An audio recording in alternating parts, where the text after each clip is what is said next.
Bienvenue dans Provision de vie. La pensée d'aujourd'hui s'intitule « Travailler pour ceux qui subsistent ».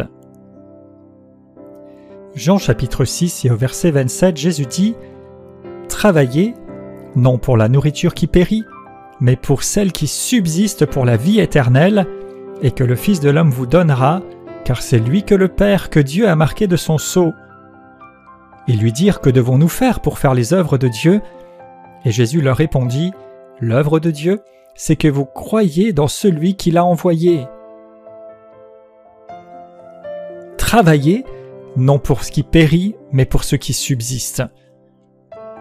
Ici, ce verbe « travailler » peut être rendu aussi par pratiquer, agir, remplir des fonctions, être à l'œuvre, exercer. Pour quel but, à quelle fin êtes-vous à l'œuvre? Pour quel but, à quelle fin agissez-vous?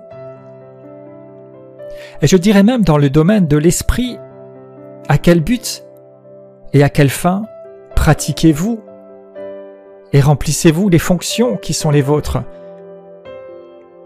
Bien sûr, d'un point de vue physique et matériel, nous travaillons pour pouvoir à nos besoins et pour être en bénédiction pour les autres, et à ce titre, c'est une bénédiction. Mais j'aimerais ici attiser votre réflexion. En tant qu'enfant de Dieu, alors que vous apprenez dans la parole de Dieu, que vous grandissez, que vous vous développez, à quelle fin, dans quel but pratiquez-vous la parole de Dieu? À quelle fin, dans quel but remplissez-vous les fonctions de fils et filles de Dieu, d'ambassadeurs du roi des rois? À quelle fin, dans quel but vous mettez-vous à l'œuvre? Exercez-vous votre foi? Est-ce que vous le faites pour des choses temporaires, périssables, juste pour une bénédiction à l'instant T, juste pour satisfaire différentes choses qui sont devant vous? Mais il y a beaucoup plus à cela. Ici, Jésus dit à ses disciples, pratiquez, agissez, remplissez vos fonctions pour ce qui est durable, pour les choses qui sont éternelles, qui subsistent au-delà du temps, pour la vie, cette vie Zoé, le genre de vie de Dieu.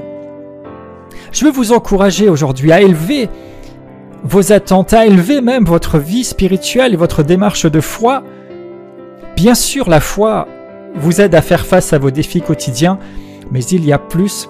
Vous pouvez exercer votre foi, vous pouvez pratiquer la parole de Dieu pour les choses plus élevées, éternelles, dans le plan de Dieu qu'il va révéler à votre esprit et participer à son accomplissement pour sa gloire. Je déclare que je pratique et j'exerce pour les choses durables, pour la vie éternelle, à la gloire de mon Maître et à l'accomplissement de ses buts. Amen.